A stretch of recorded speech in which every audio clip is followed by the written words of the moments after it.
a German shepherd cowering in the corner of a shelter kennel after being struck by an impatient caretaker. What happened next not only changed the dog's life forever, but exposed a disturbing pattern that would ultimately transform an entire community's approach to animal welfare. This powerful story of resilience in the face of mistreatment reveals how a single moment of cruelty was captured by security cameras and sparked a chain reaction that nobody saw coming. Get ready for a journey that shows how sometimes the most profound changes begin with the courage of those who cannot speak but refuse to be silenced. The Oakage County Animal Shelter was chronically understaffed and overwhelmed.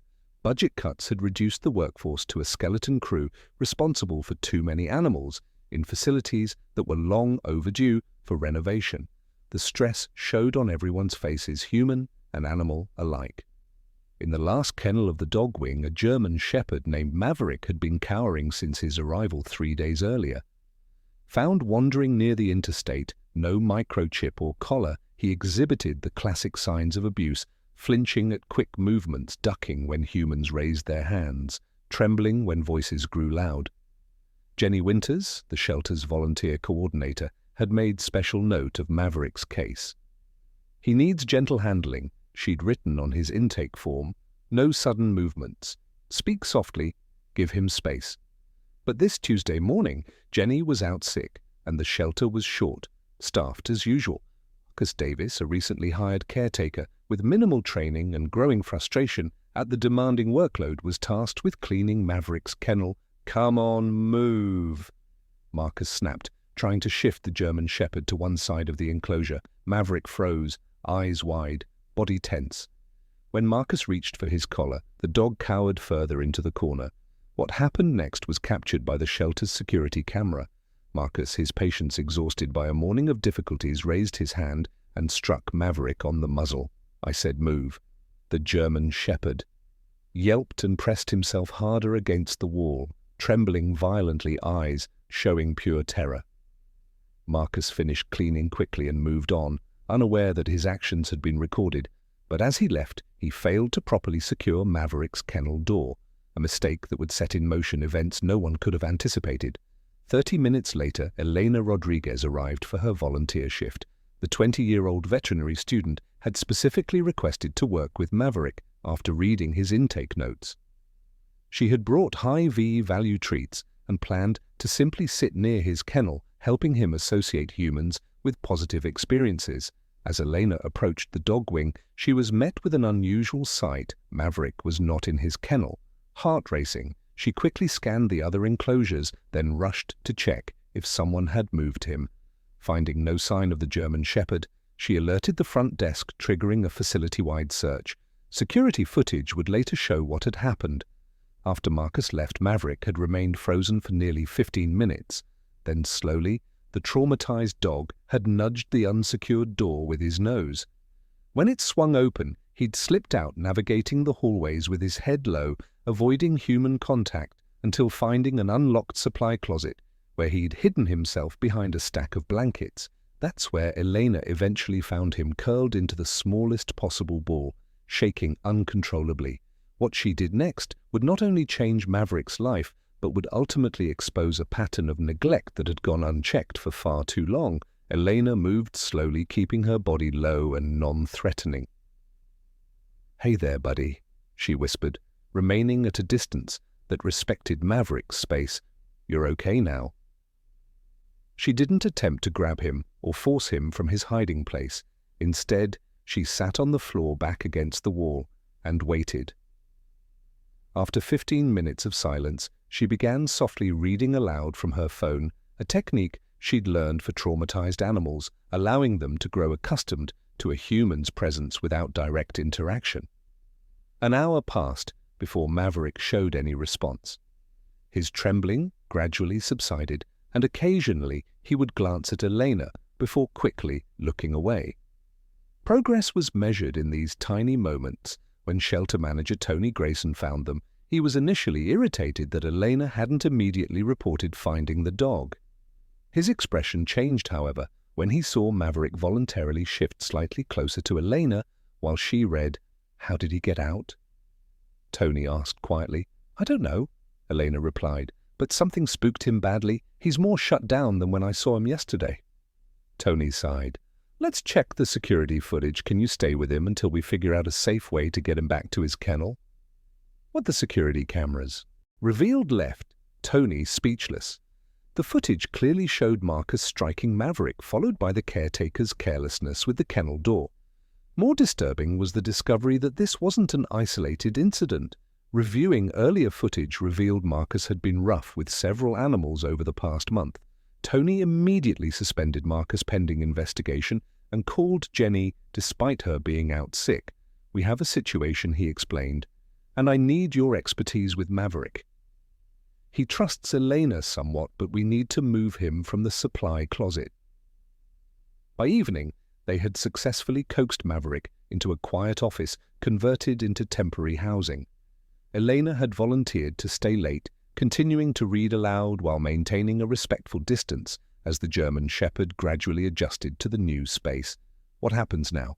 Elena asked Jenny, who had arrived despite being unwell. We document everything, Jenny replied grimly, and we need to check all the animals Marcus has handled for signs of mistreatment. She hesitated before adding, but there's something else you should know about Maverick. Jenny pulled up his intake photos on her tablet. Notice anything? Elena studied the images, then looked at Maverick across the room. The markings around his eyes and muzzle are different. Jenny nodded, because this isn't Maverick based on these distinctive markings, and a small scar on his right flank. I believe this is actually Duke, a police K9 who went missing during a training exercise 2 months ago. Eleanor's eyes widened. A police dog. But why didn't they find him when they scanned for a microchip?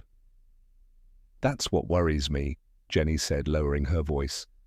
According to his intake notes, the scanner didn't detect anything. Either his microchip migrated or someone deliberately missed it. Elena finished the implication, hanging heavily between them. Neither woman could have predicted how this discovery would connect to a larger web of corruption that had been festering within the county's animal control system, or how a traumatized German Shepherd would become the key to unraveling it all. Officer Jason Reeves had spent 8 weeks searching for his missing partner. Duke had disappeared during a rural training exercise, vanishing into dense woods without a trace. The official report suggested the German Shepherd had likely been killed by coyotes or had suffered an accident in the rough terrain. But Jason refused to accept this conclusion. He's too well trained to just wander off, Jason had insisted to his superiors, and we would have found remains if he'd been attacked. When Jason received Jenny's call, he broke every speed limit driving to the shelter. Surveillance footage showed the moment he entered the office where Duke was being kept. The German Shepherd's reaction was immediate and stunning. Despite his traumatized state, Duke's ears perked forward, his body tensed, and then in a moment that brought tears to those watching, he raced across the room and pressed himself against Jason's legs, whining with recognition. "Where have you been, partner?" Jason whispered, kneeling to embrace his dog. Duke trembled against him simultaneously, displaying joy at the reunion and lingering fear from his recent experiences. The physical examination that followed raised disturbing questions. Duke's microchip had been surgically removed. A small, partially healed incision was discovered when they shaved the fur from his shoulder. He had lost nearly 15 pounds, and in addition to the new psychological trauma, he showed evidence of having been kept in confined quarters for extended periods. This wasn't a case of a lost dog being picked up by animal control, Jenny explained as they reviewed the findings. Someone took him, deliberately removed his chip, and kept him somewhere before he either escaped or was abandoned near the highway where he was found. The implications were serious enough to warrant opening an official investigation. Duke's status as a police canine meant his theft and mistreatment constituted a federal offense. Within hours, the local police department and the FBI had begun gathering evidence, including the security footage of Marcus striking Duke. When questioned, Marcus claimed no knowledge of Duke's origins beyond finding him as a stray. However, his phone records told a different story, revealing communications with individuals suspected of involvement in dogfighting rings across the state. While Duke showed no evidence of having been forced to fight investigators, theorized he might have been intended for breeding or training other dogs due to his exceptional temperament and abilities. Throughout the initial investigation, Elena remained at the shelter, helping with the documentation and care of other animals, potentially mistreated by Marcus. One evening, as she prepared to leave, she found Tony reviewing additional security footage with a federal agent. "There's something odd here," Tony was saying, replaying a sequence from 2 nights before Duke was officially found as a stray. The grainy footage showed a shelter vehicle returning after hours with Marcus and another figure unloading what appeared to be a sedated German Shepherd. He didn't find Duke as a stray, Elena realized. He brought him in himself and created a false intake story. The FBI agent nodded grimly. "And we need to figure out why, if they went to the trouble of removing his microchip and then bringing him to a shelter, rather than simply abandoning him somewhere they had a specific purpose." As the investigation expanded, so did the evidence of a larger conspiracy. Duke had not been the only missing dog with specialized training to disappear in recent months, nor was the Oakage County shelter the only facility where documentation had been falsified. A pattern was emerging of valuable working dogs being stolen, their identities obscured, and then being processed through shelters with the help of insiders like Marcus. The question remaining was why, a question Duke himself would ultimately help answer in a way no one expected. 2 weeks after his reunion with Jason, Duke began the process of rehabilitation. The psychological impact of his ordeal had left scars deeper than his physical injuries. He showed signs of anxiety in enclosed spaces and would panic if separated from Jason, suggesting he had experienced prolonged confinement and isolation. "It's common with trauma cases," explained Dr. Mira Santos, the veterinary behaviorist working with Duke, but his strong foundation of training and the secure bond he has with Officer Reeves give him advantages many traumatized animals don't have. Jason had taken leave from active duty to focus on Duke's recovery, converting his garage into a comfortable space where the German Shepherd could decompress without feeling trapped. Elena visited regularly, having formed a connection with Duke during those crucial hours in the shelter. During one such visit, Elena noticed Duke's unusual reaction when she sat down her backpack, which contained textbooks from her veterinary classes. The German Shepherd became alert, focusing intently on the bag, his nostrils flaring. "What is it, boy?" Jason asked, recognizing his partner's alert posture, the same one Duke would assume when detecting narcotics during his police work. Elena carefully opened her backpack. "I have my pharmacology textbook and notes. We're studying different drug classifications this semester." Jason's expression changed. The narcotics unit had been investigating a new synthetic drug being distributed locally. Duke and I assisted on several searches before he disappeared. This observation led to a carefully orchestrated test under controlled conditions. Duke was presented with various scents, including samples from the pharmacology lab. His response was definitive. He alerted strongly to compounds similar to those used in manufacturing the synthetic drug. They took him because of what he knows. Jason realized someone discovered Duke could detect their product and saw him as a threat to their operation. The FBI incorporated this information into their expanding investigation, now focused on connections between the dog theft ring and drug manufacturing operations. The breakthrough came when analyzing the soil samples taken from Duke's paws and fur at intake, which contained chemical traces consistent with drug production, along with distinct mineral markers that helped narrow the search area. Meanwhile, conditions at the Oakage shelter were undergoing rapid change. The investigation had revealed multiple violations, leading to the county commissioners approving emergency funding for staff training and facility improvements. Jenny promoted to interim director after Tony resigned amid questions about his oversight failures, implemented new protocols for animal care and security.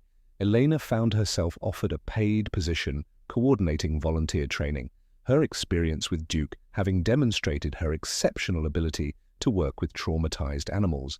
The shelter was transforming into a model facility with community support pouring in. As the story of Duke's mistreatment and the subsequent investigation made local headlines 4 months after Duke had been found, the FBI executed coordinated raids on multiple properties identified through the investigation. They discovered not only drug manufacturing operations but also several missing dogs, including 2 other former police kines who, like Duke, had been stolen because of their ability to detect certain chemicals. The raid also uncovered evidence implicating a network of corrupt officials who had been protecting the operation, including, most shockingly, a high-ranking member of the county government who oversaw animal control funding through it all. Duke continued his recovery, gradually returning to his confident self. Jason documented this journey, sharing updates that inspired the community and brought attention to issues of animal welfare and the special needs of traumatized pets. What had begun with an act of cruelty captured on camera had expanded into a movement that would ultimately save countless animal lives, and the German Shepherd, who had cowed in fear after being struck by an impatient caretaker. He would soon return to service, though in a capacity no one had initially imagined. "Are you sure about this?" Dr. Santos asked, watching Duke move confidently through the training course. "He's made remarkable progress, but returning to full police duty involves significant stress." Jason nodded, though his expression revealed mixed emotions. Duke's recovery has exceeded everyone's expectations, but you're right, I don't think traditional K9 work is the right fit for him anymore. So 6 months had passed since Duke's rescue from the shelter. The criminal case against Marcus and his associates had expanded to include charges ranging from animal cruelty to drug trafficking and corruption. Throughout the legal proceedings, Duke had remained a symbol of resilience, his story inspiring changes in how law enforcement approached animal welfare cases. Now, as autumn painted the training facilities surrounding trees in gold and crimson, Jason and Duke were pioneering something new, with support from the police department and grant funding secured through Elena's advocacy. They were developing a specialized program for Duke to serve as a rehabilitation partner for traumatized animals being processed as evidence in abuse cases. "He understands them in a way humans can't," Jason explained, watching Duke gently approach a recently rescued terrier that had been cowering in its enclosure for days, refusing food or human contact. "He's been where they are." Elena, now completing her veterinary studies while working part-time at the Reformed Oakage Shelter, had documented remarkable results. Animals paired with Duke showed faster stress reduction, improved social behaviors, and greater responsiveness to rehabilitation techniques. His presence seemed to communicate a message that humans couldn't convey. "You are safe now, I understand, it gets better." Today's session was particularly significant. The terrier had been rescued from one of the properties raided as part of the investigation Duke had helped spark. Like many animals recovered from abuse situations, it exhibited extreme fear responses that made medical treatment and basic care challenging. Duke approached with the careful body language he had developed for these interactions, head slightly lowered, movements slow and deliberate, maintaining a respectful distance while communicating peaceful intentions. The terrier, which had growled and retreated from all human approaches, watched Duke with cautious interest. After several minutes of this delicate dance, Duke lay down a few feet from the terrier's enclosure, positioning himself so the smaller dog could observe him without feeling threatened. Jason and Elena remained further back, documenting the interaction, but not interfering. Gradually, almost imperceptibly, the terrier's posture shifted from defensive to curious. By session's end, it had moved slightly closer to the front of its enclosure, and for the first time since rescue, accepted food in the presence of observers. "That's the 4th success this week," Elena noted, updating her records. The prosecution team is calling Duke's evidence transformative in building their animal welfare cases. The before and after documentation is helping judges understand the psychological impact of abuse in ways written reports never could. The program was expanding beyond initial expectations. What had begun as rehabilitation for Duke had evolved into a pioneering approach to animal welfare in legal contexts. Other departments were sending representatives to learn the techniques, with plans to implement similar programs using recovered K9 who might not return to traditional police work. "There's something else," Jason said, as they walked Duke back to the transport vehicle. The department's community outreach division wants Duke to become the face of a new education program about animal welfare and reporting suspected abuse. They believe his story helps people connect emotionally with the issue. Elena smiled. From victim to advocate, it's perfect. What neither of them discussed, though both understood, was how Duke's journey had transformed their own lives as well. Jason had discovered a new purpose beyond traditional police work, becoming a sought-after expert in animal welfare. As it intersected with law enforcement, Elena had found her veterinary career path focusing on forensic medicine and trauma recovery, with multiple job offers already extended for after her graduation. As they drove away from the training facility, Duke sat alertly in his specialized compartment, watching the world pass by through the window, a far cry from the terrified dog who had hidden behind blankets in a shelter supply closet. His journey from victim to healing presence for others embodied the program's core message. Trauma need not be the end of the story. The courtroom fell silent as Duke entered with Jason. Despite months of preparation, there had been concern about how the German Shepherd would respond to the formal environment and the presence of individuals associated with his trauma. But Duke walked confidently beside his handler, his rehabilitation complete, in ways that once seemed impossible. This hearing represented the culmination of a sprawling investigation that had uncovered corruption extending from local animal control to state-level regulatory agencies. Marcus Davis, the caretaker whose abuse had been captured on security footage, was merely one node in a network that had exploited shelter systems to conceal criminal activities ranging from drug manufacturing to organized theft of specialized working dogs. Duke's presence today served multiple purposes. Beyond his symbolic importance to the case, he was demonstrating the pioneering court support dog protocol that Jason and Elena had developed with legal and behavioral experts. This approach was being considered for implementation in animal welfare cases nationwide, allowing recovered animals to be present during proceedings without causing undue stress to the animals or disruption to court functions. As Duke settled on his designated mat near the witness stand, the judge addressed the assembly. "I want to acknowledge the unusual nature of today's proceedings. The presence of this particular service animal has been approved due to his unique connection to this case and the precedent it may establish for future animal welfare prosecutions." Elena, seated in the gallery, felt a swell of pride as Duke maintained his composed demeanor. She thought back to their first meeting in that shelter supply closet, the terrified dog hiding behind blankets too traumatized to make eye contact. His transformation was more than a personal victory. It represented the potential for healing that existed in even the most damaged victims. The prosecution presented evidence systematically, including the security footage that had started the investigation. When the video of Marcus striking Duke played on the courtroom monitors, the German Shepherd's ears flicked toward the sound, but he remained calm, grounded by Jason's reassuring presence and the extensive desensitization training they had undertaken. Expert witnesses explained how the investigation had expanded from that single incident to uncover an operation that had used shelters as processing points for stolen animals, particularly those with specialized training that made them valuable or threatening to criminal enterprises. Veterinary forensic specialists detailed how Duke's medical examination had provided critical evidence, from the surgically removed microchip to the chemical traces that had led investigators to drug manufacturing locations.